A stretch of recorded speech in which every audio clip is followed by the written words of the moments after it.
आरोपी ने सबसे पहले प्लानिंग किया मर्डर करने के लिए दोनों का। सडन अपराध नहीं हुआ।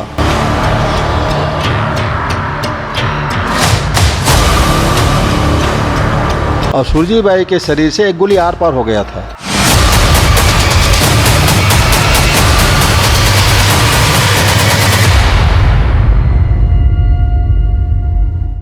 साल 2017 के 31 दिसंबर की रात और साल 2018 के 1 जनवरी के सुबह के बीच गंजपारा के एक मकान में एक दंपत्ति को मौत के घाट उतार दिया जाता है।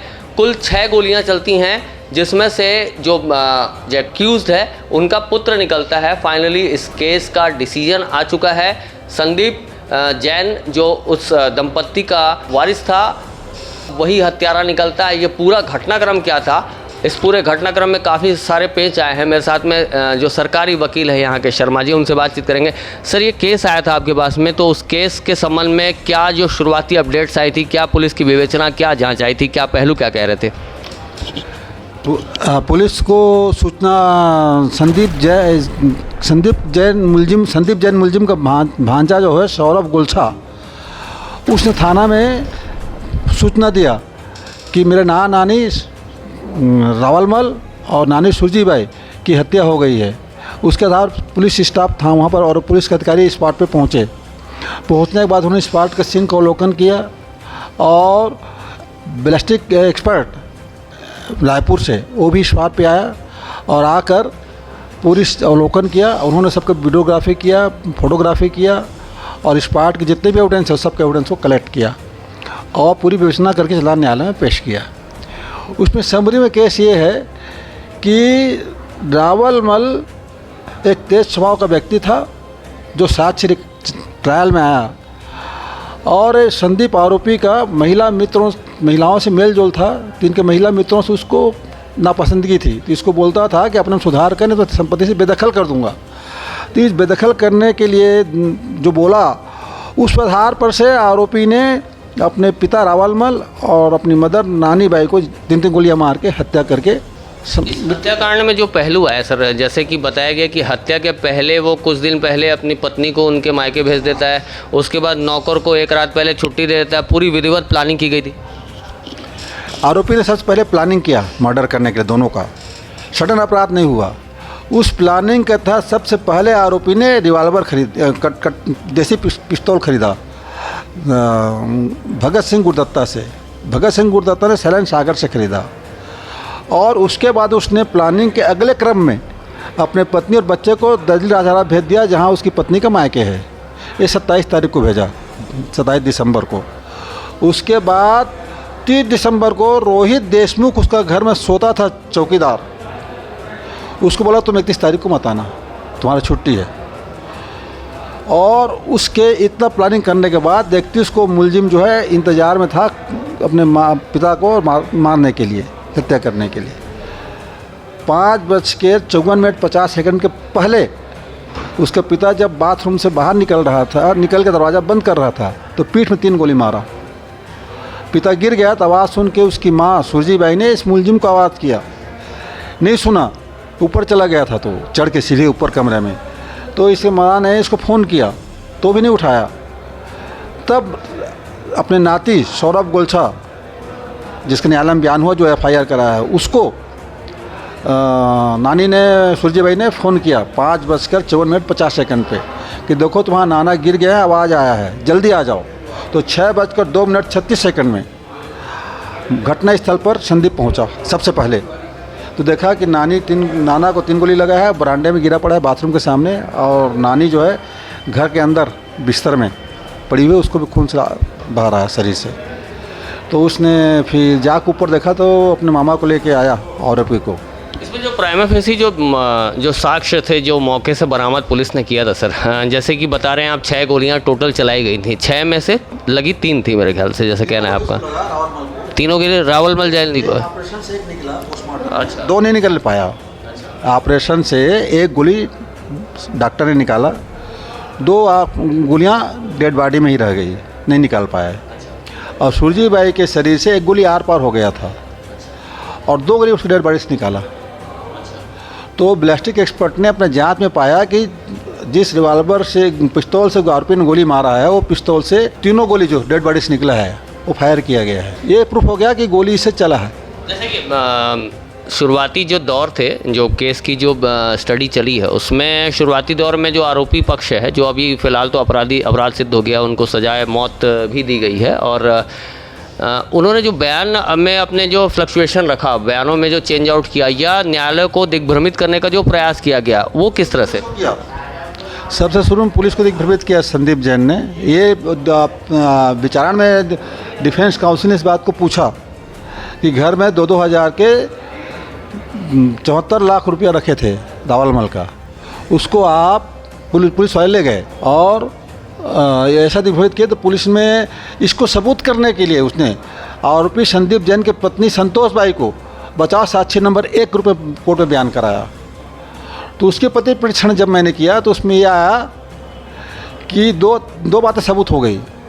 एक कि घर में 5 आदमी निवास करते थे, रावमल सुरजी भाई और संदीप जैन और बचाव साई संतोष भाई और उसका लड़का संयम।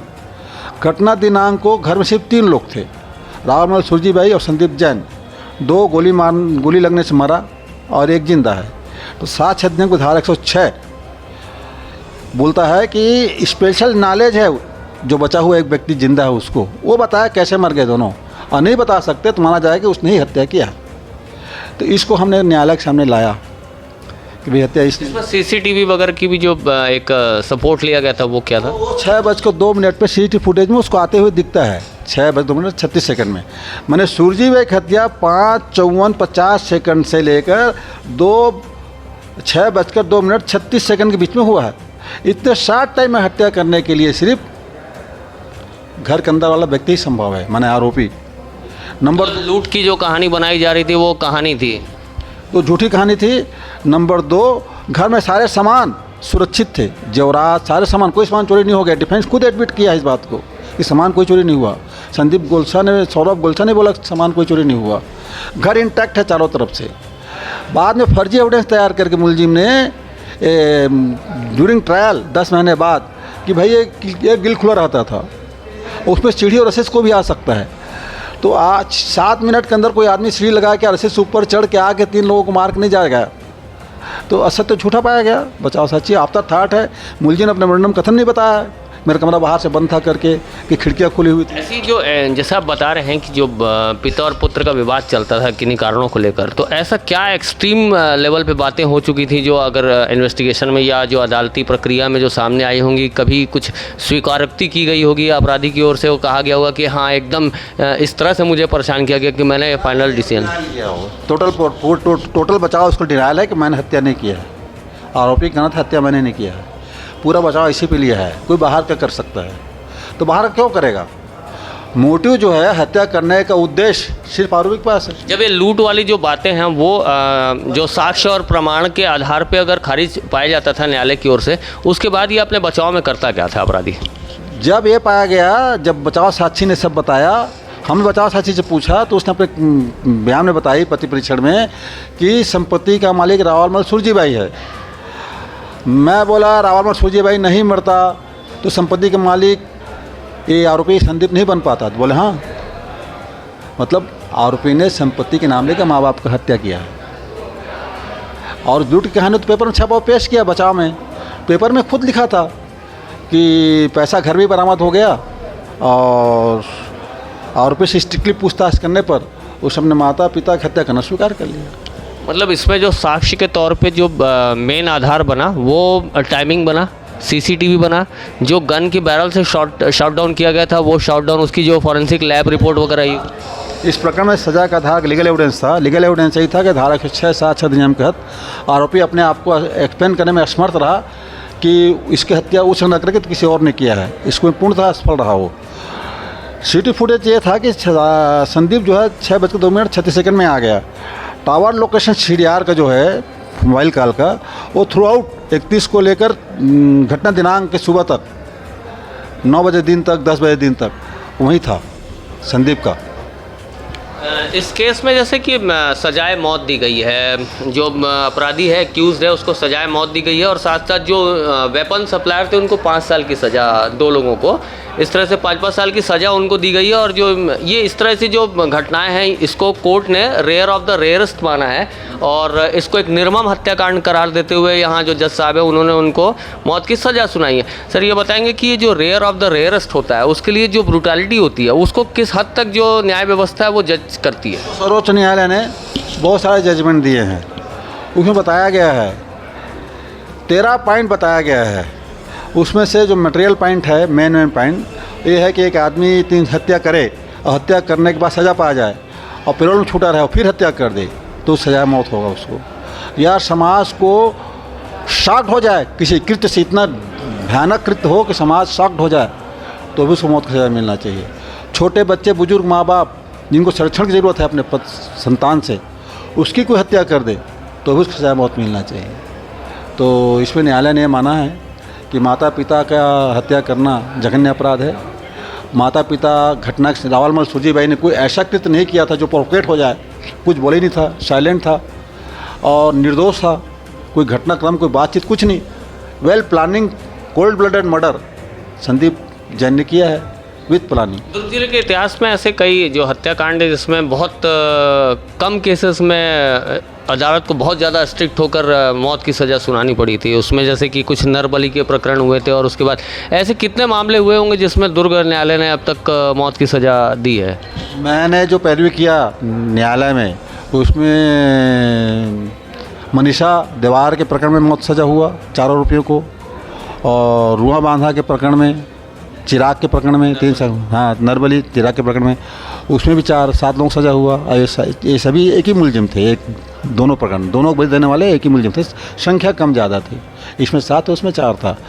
और दूसरा जो फतेहपुर से आए थे अपराधी उत्तर प्रदेश से और जो कुटकुट फार्म में 3 घरों में लूट और मर्डर किया थे उसमें तो सज़ा हुई, उसके बाद ये मौत की सज़ा है। उसके बाद महारवार साहब जब सरकारी वकील थे यहाँ तब उसने भी 2 लोगों को सज़ा कराया था मौत सज़ा, जो हाई कोर्ट सुप्रीम कोर्ट जाके फेल हो गया। अच्छा, इसमें जैसे कि कई केसों में ये देखने को मिलता है जैसे यहाँ का जो जुडिशरी सिस्टम रहता है उसको रेयर ऑफ द रेयरेस्ट मानता है, लेकिन ऊपरी अदालतों में जाते जाते वो केस शिथिल होते जाते हैं और लगभग मौत की सज़ा आजीवन कारावास में परिवर्तित हो जाती है या फिर कुछ और चीज़ों को भी कोर्ट संज्ञान में लेता है। यहाँ तथ्य कितने मजबूत बने हैं कि इस आरोपी की मौत की सज़ा आगे भी बरकरार रह सकती है या उसको कोई फ़ायदा या न्याय व्यवस्था से कोई उसको रिलैक्सेशन मिल सकता है, ऐसी भी कोई बात है? इस प्रकरण में मेरे मतानुसार संदीप जैन को मौत सज़ा से आजीवन हो जाए ये मैं कह नहीं सकता, लेकिन परिस्थितियों और केस के अनुसार तो नहीं होना चाहिए। और जो भी और प्रकरणों में अन्य प्रकरणों में होता है तो अपेक्स कोर्ट जो होता है सर्वोच्च न्यायालय बहुत बारीकी से देखता है। अच्छा, इसमें कई होते हैं सर, जैसे कि यहाँ से निचली अदालत से सज़ा होने के बाद इंसान जो है हाई कोर्ट जाता है, हाई कोर्ट से फिर सुप्रीम कोर्ट की ओर बढ़ता है, फिर रिव्यू पर पिटिशन, मर्सी पिटिशन, राष्ट्रपति जी के पास दया याचिका, ऐसे कितने उनको अधिकार दिया है हमारे कानून ने कि वो इतने सारे जो आवेदन है लगातार करते रहें और अपने लिए लगातार अपनी भी ज़िंदगी की भीख मांगते रहें एक तरह से। एक्चुअली कि अपराध जब कोई कर लेता है तो उसके बाद विचारण न्यायालय जो है प्रमुख न्यायालय है विचारण न्यायालय। यहाँ सारे पारा गवाह आते हैं, उसको जज ऑब्जर्व करता है, आरोपी कंडक्ट को देखता है, सब मिलाकर वो निष्कर्ष में पहुँचता है कि इस अपराध किया कि नहीं किया। अब उसको कोई लीगल एस्पेक्ट में कमी रहता है तब अपेक्स कोर्ट में जाकर, हाई कोर्ट में जाकर मामला कन्विक्शन कम हो जाता है, चाहे इक्विटल हो जाता है। लेकिन ये न्यायालय जो है इम्पोर्टेंट न्यायालय रहता है, विचारण न्यायालय। ऐसे केसेस में जो अपराधी है जाहिर तौर पर वो मौत की सज़ा तो कोई भी नहीं चाहेगा। अपराधी अपने बचाव के लिए, अपनी जान को बचाने के लिए किस किस तरह के हथकंडे इस्तेमाल करते हैं? कोई मेडिकल अनफिट बोल देता होगा खुद को, अपने आप को, कोई कुछ और कारण शो कर देता होगा। तो ऐसे कितने हथकंडे हैं जो इस्तेमाल किए जाते हैं न्यायालय में आगे? वो तो अलग अलग अपराधियों को अलग डिपेंड करता है। डिफेंस काउंसिल के बचाव का जो वकील जो है वो कैसे परिस्थितियों के आधार पर डाउट क्रिएट करा सकता है, ऐसा बहुत सारे करते हैं, वो लोग कराते हैं। लेकिन मजबूत बना है ये केस आपके मुताबिक? आप केस मजबूत बना है, बहुत मजबूत बना है। सज़ा से मतलब आगे भी इसको राहत नहीं मिल सकती? मेरा अनुसार तो मेंटेन रहेगा, सज़ा बरकरार रहेगी। इस तरह से ये सरकारी वकील हैं दुर्ग ज़िला न्यायालय से, और साफ तौर पर कहना है ये एक बहुत ब्रूटल हत्याकांड था जिसमें एक पुत्र ने अपने माता और पिता को गोलियों से छलनी करके, और वो भी सिर्फ लालच में, जायदाद के लालच में गोलियों से छलनी करके इस घटनाक्रम को अंजाम दिया था और सारे घटनाक्रम को लूट का एक स्वरूप दे दिया था ताकि पुलिस और जो न्याय व्यवस्था है वो दिग्भ्रमित हो सके। लेकिन कुछ सालों में ही सही इस केस में निर्णय आ चुका है, अपराधी है, उसको मौत की सज़ा दी जा चुकी है निचली अदालत से। और साफ तौर पर एक और सवाल और जोड़ना चाहता हूँ सर, जो 5-5 साल की सज़ा हुई है जिन्होंने हथियार सप्लाई किए थे, ये कौन लोग थे और इनको 5 साल सज़ा के पीछे कारण क्या? आर्म्स एक्ट में प्रावधान है कि अवैध हथियार रखना, उसका बिक्री करना अपराध माना गया है, उसमें सज़ा किया है सब। इस तरह से ये ब्रूटल हत्याकांड, और आपको इस हत्याकांड में आगे की भी जो अपडेट्स आएंगी, आगे न्याय व्यवस्था क्या और क्या वो होता है इसमें, उस सारी अपडेट से आपको राब्ता कराते रहेंगे। साफ तौर पर ये हत्याकांड बहुत ही ब्रूटल था। इस वीडियो को आगे बढ़ाइएगा और आपके कोई विचार हों वीडियो के नीचे कमेंट बॉक्स में तो उसको ज़रूर रखिएगा। नेशनल प्लस टीवी के न्यूज़ के लिए छत्तीसगढ़ के दुर्ग जिले से मैं हूं शशिकांत तिवारी।